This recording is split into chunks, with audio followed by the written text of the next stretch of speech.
Welcome into A to Z Sports Prime Time Thursday night. Last edition of the Primetime Show for the week, but we're happy to have you in.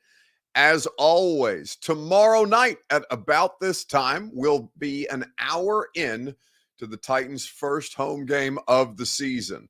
A preseason game at Nissan Stadium.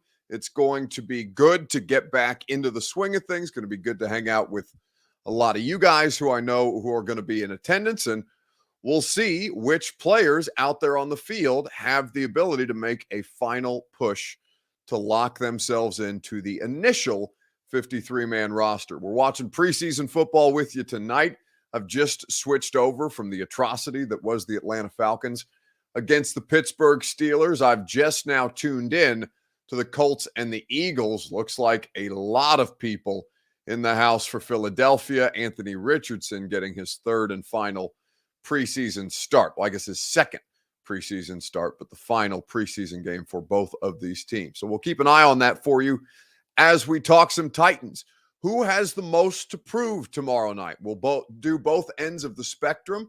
Who has the most to prove in preseason game number 3, and who has done the most for themselves? Who has the least to prove to get themselves onto the initial 53-man roster? We know that these things are fluid. We know that they're going to change throughout the course of a season, but for this first push, as they get ready for roster cutdowns on Tuesday, who's giving themselves the best opportunity to succeed? We're going to talk about these things together on Facebook, YouTube, Twitter, and Twitch, which of course is where you're live streaming us, and we'd appreciate if you shared this broadcast around on whatever program or platform that you're streaming on. Twitter, retweet the show, bottom right-hand corner of your screen. Facebook Live, you can share now to public, like Melba Matheson or Corey D. Jackson. That's in the bottom left-hand corner of your screen. If you're like William Jones or B. French on YouTube, like the video, subscribe to the channel, do the same on Twitch. We'd be grateful for you that way. Let's talk about some roster locks, and we'll get into some players who still have a bit of work to do to that effect. Welcome into A to Z Sports Prime Time on this Thursday night. I'm your host, Buck Rising, and I'm proud, as always, to be presented to you by the great people at True Math Fitness in the Gulch. Go and get your first workout free. Get the best workout in Middle Tennessee at True Math Fitness, conveniently located downtown Nashville. TrueMathFitness.com is how you find out about all their great options. And the law offices of Amanda J. Gentry, wherever justice demands, practicing in Tennessee family and criminal courts in 35 counties in the state of Tennessee. AmandaJGentry.com. Preseason game finale tomorrow night, the Patriots. Sounds like they're going to play some starters. Sounds like some Titans starters could see some action as well. I don't anticipate Ryan Tannehill or Derrick Henry playing. Don't necessarily think I'm going to see Jeff Simmons or DeAndre Hopkins out there. But for the most part, other than that, I think it's kind of open season on dudes who might get some snaps in. Harold Landry comes to mind. I don't know if the Titans secondary, the starters in the secondary, are going to get out there. Roger McCreary, Sean Murphy-Bunting, Christian Fulton. I know you guys are curious to see them. Amani Hooker's been making plays all over the place in practice. I think there's probably a higher percentage chance that Harold plays, but in the meantime, let's talk about some guys who we know aren't roster locks. We'll look at a variety of different positions, and I think you have a lot of different players that you could choose from who still have a lot of work to do to get themselves in position to make the roster. And that's where we'll start with your Two Rivers Ford take. Which Titan has the most to prove in tomorrow night's preseason finale? You can give your answer on whichever platform you're streaming us live on, and we will discuss right after I remind you that the Two Rivers Ford take is made possible by the people at Two Rivers Ford. Love Two Rivers Ford. It's the reason that I shop there. Same reason DeAndre Hopkins is a customer. Coach Dave McGinnis of Titans Radio, Ramon Foster and Don Davenport, my colleagues at 104.5 The Zone. The best car buying experience is at Two Rivers Ford. 40 years doing business with honesty and integrity. Two Rivers Ford in Mount Juliet or online at tworiversford.com. So who has the most to prove? in tomorrow night's preseason game. Dre Wilson says Monty Rice. So I don't know if Monty's going to play. He has not been available to practice in each of the last 2 weeks. Now, the thing with Monty is it's an injury. He continues to rehab. This is the second year. Is it the second or third year that Monty Rice has experienced some kind of injury? Well, I guess he missed a chunk of the start of last season with injury time, but then ultimately did get his way onto the field and now thus far played in one preseason game. So you can't use him on the physically unable to perform list once the season begins. He'd have to take up an injured reserve spot. I'm inclined to think that just because they invested a third-round pick in him, they'll probably try to make it work. But I mean, he's lost that starting job to Jack Gibbons. So, I mean, I don't know that he's going to be able to go tomorrow night. It sounds like he's going to be unavailable. But I think Monty Rice is very much a candidate as you start to look at this thing of, all right, would they even bother to put a guy like that on injured reserve, or would they consider him a sunk cost, drafted by a different administration, looking for a different kind of inside linebacker, or at least, somebody who's going to give them more opportunities? They have Jack Gibbons. He's got a talent ceiling, certainly, but they do seem to trust him more. Who has the most to prove right now? Jackie Holbert says the damn kicker. This is ridiculous. Michael Badgley had a much better day at practice on Wednesday than he did on Tuesday. And so we'll see what he looks like in game action, and it doesn't guarantee that he'll make this active roster. Mike Vrabel said they were going to continue to look at kickers, and I very much anticipate them doing exactly that. But I think that Badgley is a great nominee for this topic. I think that Michael Badgley is anything but a certainty. And basically the Titans special teams, that the management of the kicking situation has been so piss poor, just across the board, piss poor, basically since Vrabel's, since they brought back Ryan Suckup too early from injured reserve. Now that was a John Robinson decision, but they have treated it with a level of casualness that, it just isn't sustainable. It's cost them games. It's cost them games where they've been in contests that have been decided by 3 or fewer points. They had 3 of those games last year, 2 games where field goals were missed, 1 to play for overtime against the Chargers, another one in the season opener to make. I don't know if either one of those guarantees that you're in the playoffs at the end of the year, but the margin for error was that thin at the end of the year that all you needed was a win in Jacksonville. So perhaps a better outcome in one or both of those games would have given you a path to the AFC South for a third consecutive year instead of going home in shambles after losing on the road in Jacksonville in a catastrophic way. So I think there's a lot of good candidates that you guys have submitted. But I think the place that the place that comes to mind for me is Mason Kinsey. I think there's a chance that Mason Kinsey can make the roster. And if for no other reason he can make the initial roster and maybe ends up back on the practice squad at a later date once Kyle Phillips and Treylon Burks are available to participate. This is as good an opportunity as he's going to get. So who has the most to prove?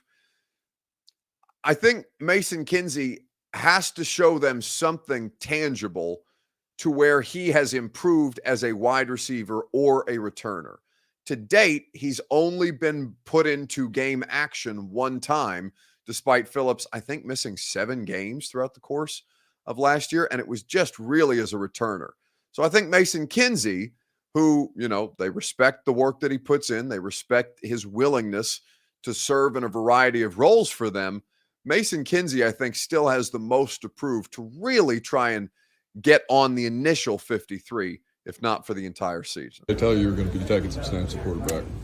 Yesterday, they told me there was going to be a chance if Malik went down, obviously, which I'm glad he didn't. But and then before the game today, Braves was like, I may put you in there for a snap or two. So that was kind of cool that he threw me a bone on that one. Did you lobby to throw it all? I did, yeah. I was kind of joking around with some of the guys, like I hope they don't act like they're going to bring pressure because I'm going to check it and throw it deep if I see one of my guys in the receiver room pressed up out there. But I just tried to stick to the read, handed it off the first time, and gained however many yards on the second one. But it was a cool experience for sure. So when Braves told you the plan, did you know what play it was going to be, or did you kind of have to wait for a call like any other quarterback? I figured it was going to be a run play. Okay. Majority just handed off.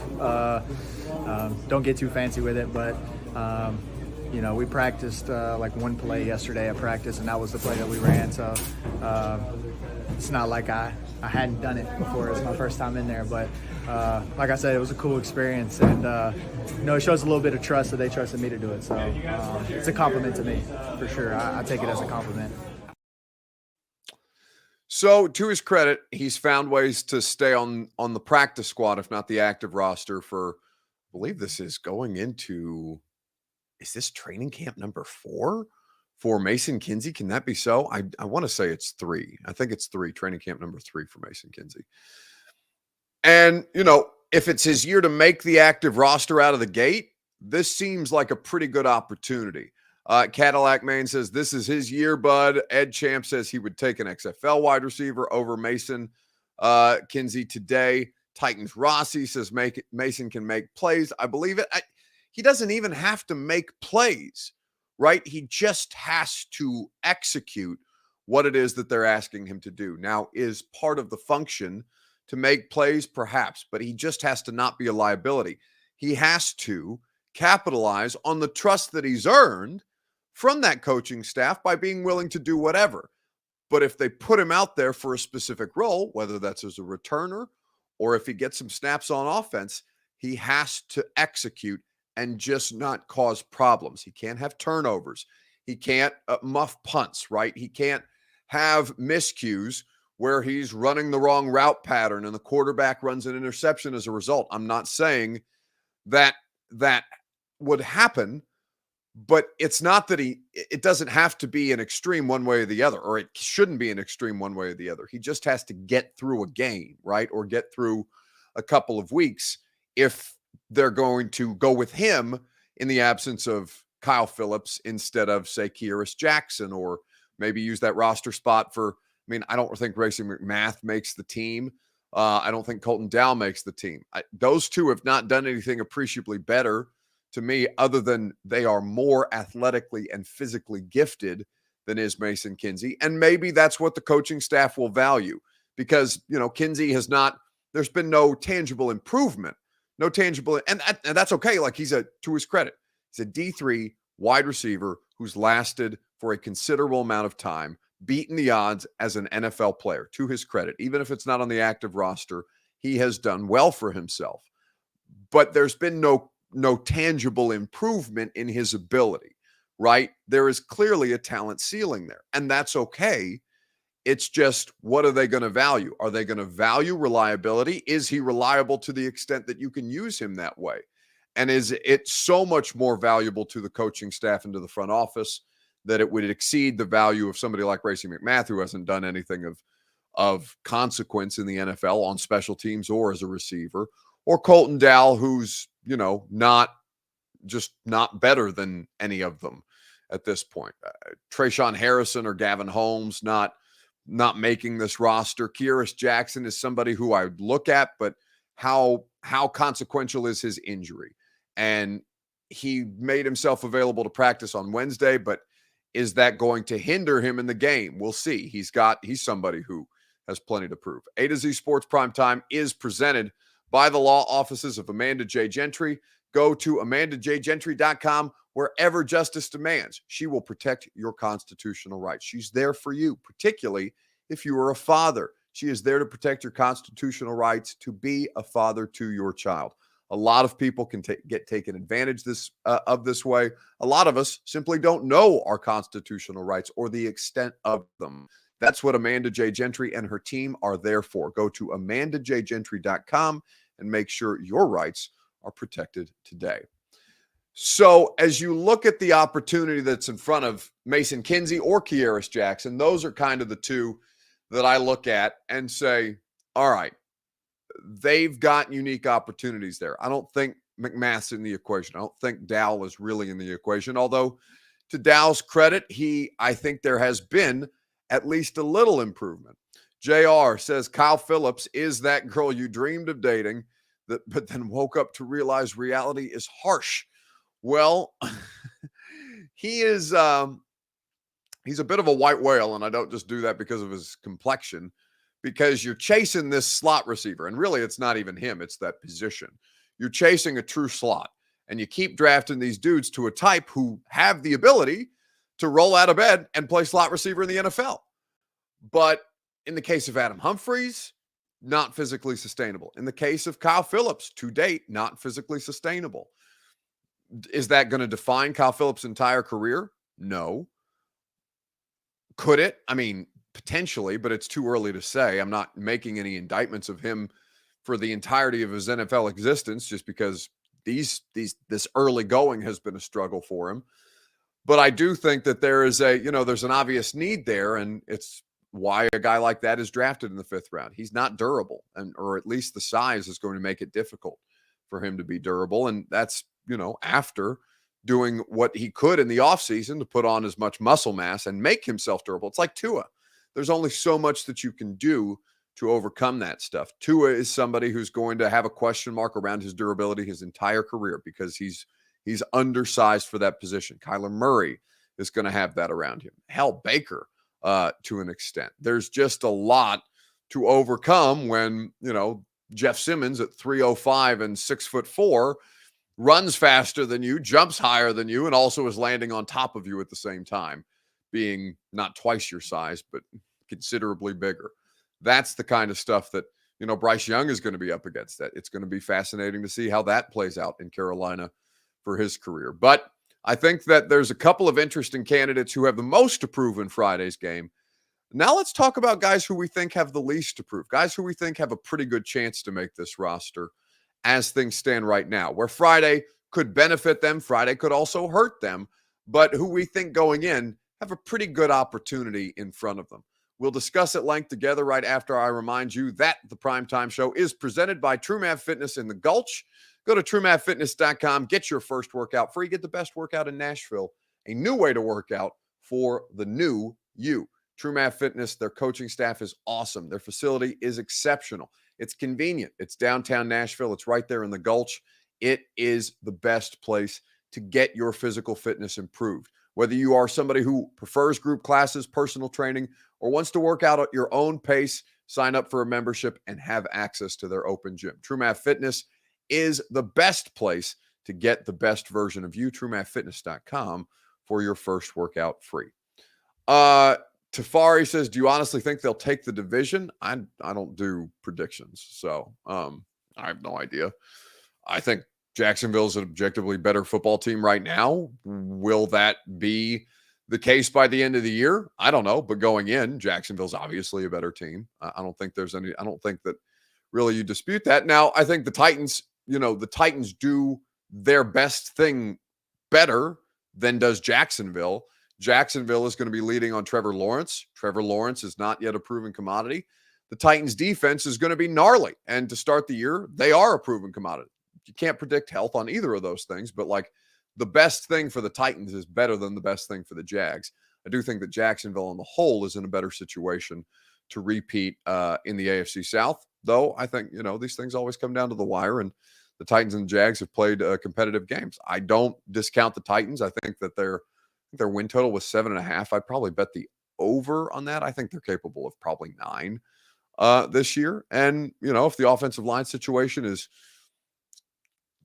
improved even marginally, I think they're a competitive football team. So, I don't do predictions, but yeah, I bet it comes down to the two of them at the end of the year, and it's probably going to come down to the final game of the year. These things typically do. So we'll let the season play out. Rebecca Runyon says, Buck, are you drunk? No, I'm working, but maybe in the next 20 minutes, I'll pour myself a cocktail. Drake Wilson says 11-5. He says I'm bugging. No, I think that your roster is totally suspect. Defensively, not as much, but I think there's plenty of question marks about the offense. Listen, I give the Titans the benefit of the doubt. The benefit of the doubt is 9 wins to me. They are a suspect offensive line group with a new play caller, a 35-year-old quarterback, and right now the healthiest and most reliable wide receiver is 31 years old, and he can't do it all in DeAndre Hopkins. So I'm gonna give that some time to play out, but I think going in, my expectations are all right.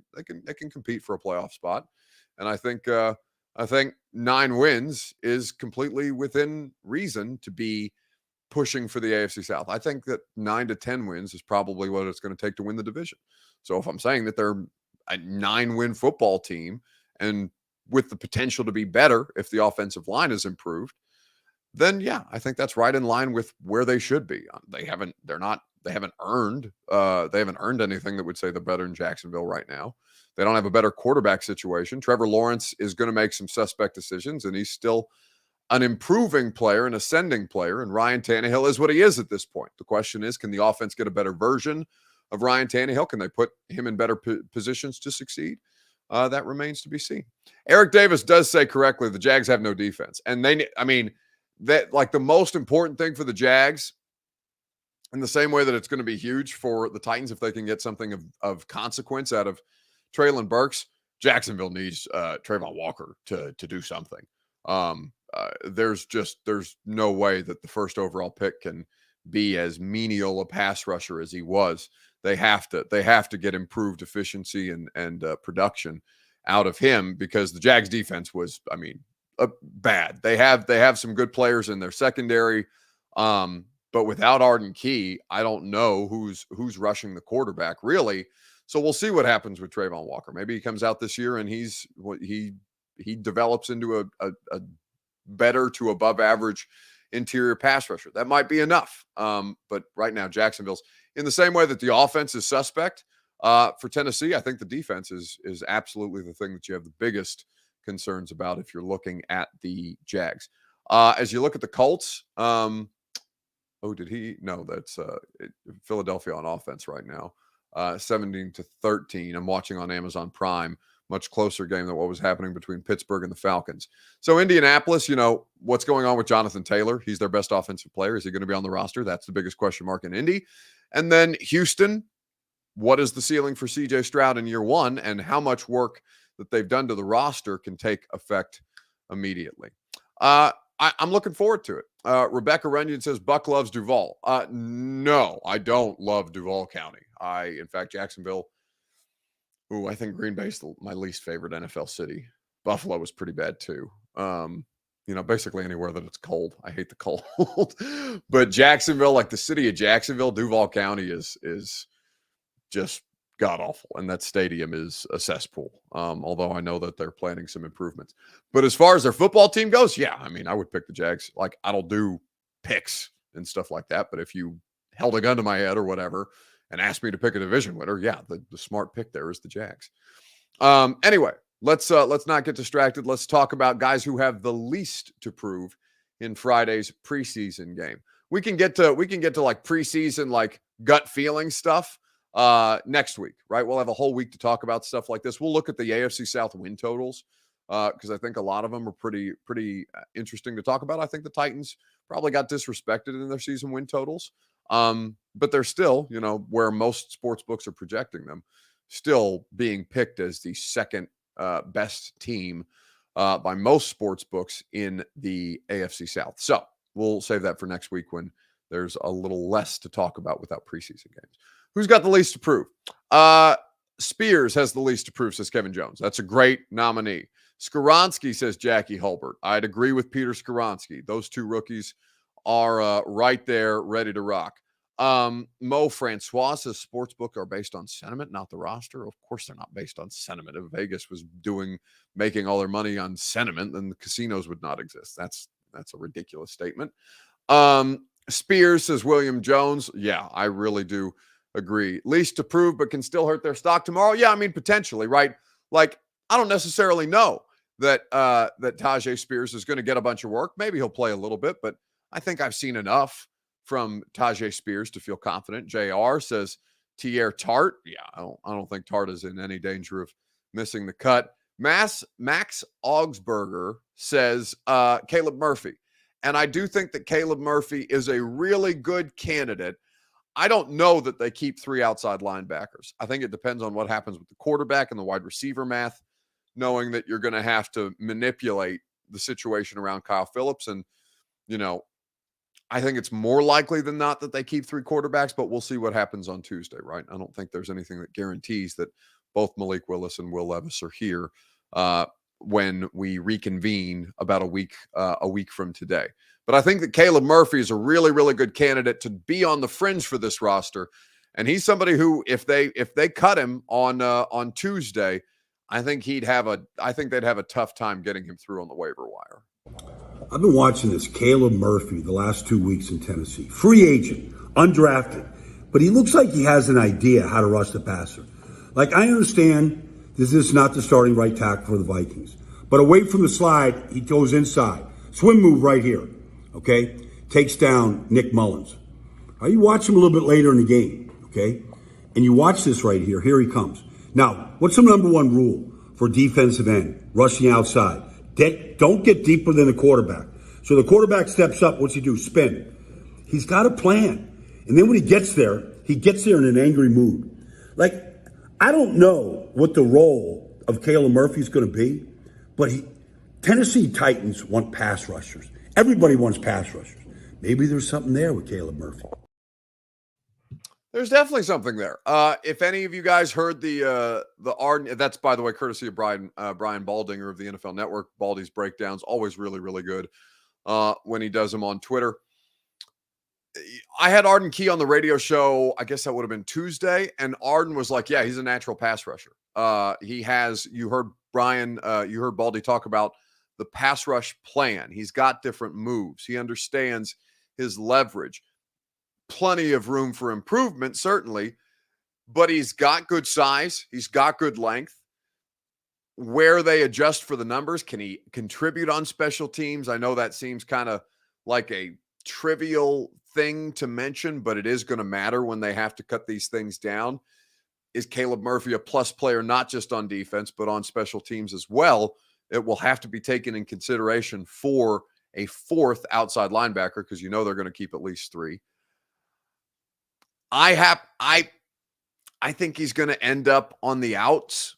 And I don't love the idea of it, because I think you want more pass rushers than not. I would rather see them, roll with 5 wide receivers into the start of the season than I would lose Caleb Murphy, but we'll see how the quarterback thing impacts that. And obviously the injuries that they've had at wide receiver right now are going to be a part of that conversation. It's going to do it for, we got to do weekend bounce back. I'm an idiot. We'll do weekend bounce back. Who needs to bounce back the most in sports? I'm not trying to cut you guys short on your primetime show. Let me know in the comment section, Facebook, YouTube, Twitter, and on Twitch. We will discuss at length together right after I remind you that the primetime program is made possible by the Ashton Real Estate Group of RE/MAX Advantage. Go to GaryAshton.com. Get your dream address without the stress. The intel edge you need to succeed can be found courtesy of the Ashton team, the official real estate group of the Nashville Predators. So who needs to bounce back in sports the most this week? There's probably a number of different people that you could choose from. You could say Malik Willis, right? Malik did not look overwhelmingly good on Saturday night in Minnesota. Malik could stand with some improvement. Will Levis didn't play in Minnesota at all. Will Levis could really create a better opportunity for himself and make Malik Willis a little more disposable should he go out there and show tangible, consequential improvement, even as he's just been watching practice without pads on. Did participate in practice on Wednesday, but they weren't in full pads. So I think there's a lot of different places that you could go for. B Friend says Buck has alcohol on his mind trying to cheat us out of time. It's funny because I'm not really a drinker. But I'd be lying to you if Thursday at the end of the primetime show, my eyes don't start to wander towards the weekend. And I love the idea of doing a Friday preseason game and having my last work obligation, or at least getting about, maybe about 24 hours off this weekend after a Mike Vrabel press conference at noon. And between that and primetime on Sunday night, love the idea of getting a little time to myself this weekend without an airport. Are you kidding me? That sounds great.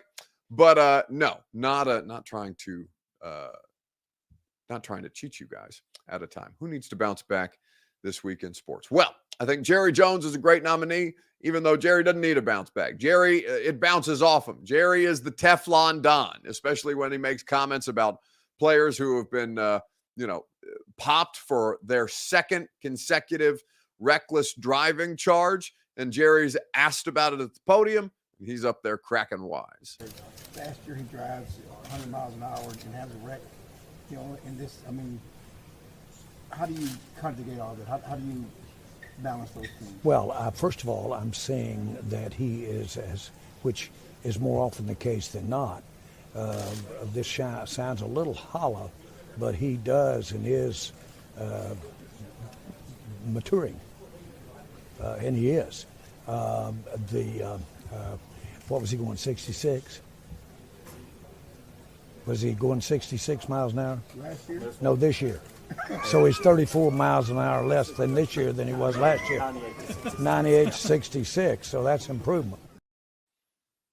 I mean, like the guy wheezing in the background, the reporter wheezing in the background is objectively ridiculous. Like, pull yourself together. You're a professional, or you're supposed to be. You shouldn't laugh at the joke. It's just Jerry being Jerry. It's an awful thing to joke about because, we're not that far removed from Henry Ruggs killing a woman and her dog because of speeding at a rate that was completely unsafe. There's incidents like this all the time. So the fact that Jerry's making jokes about it, it's just kind of like an eye roll and like, really, dude? But he's Jerry Jones. He doesn't care. He doesn't have to be better. And, when you got bleep you money like Jerry Jones does and everything that you do or everything that you say just rolls off you the way that Jerry Jones has, and you're still, Jerry's probably the most powerful owner still in the NFL at this point. Yeah, he doesn't have to care. So I would say that he needs to bounce back, but he doesn't ever seem to be down bad enough to need the bounce back. Eric Alonzo says, would like to see me on the Raw Room. I've done the Raw Room. I did that. Oh shit. When did I do the Raw Room? It's been a year ago at least, but yeah, I've done the Raw Room. It was a lot of fun. I love hanging out with Batesy and the crew. They're a great time. That's a fun podcast.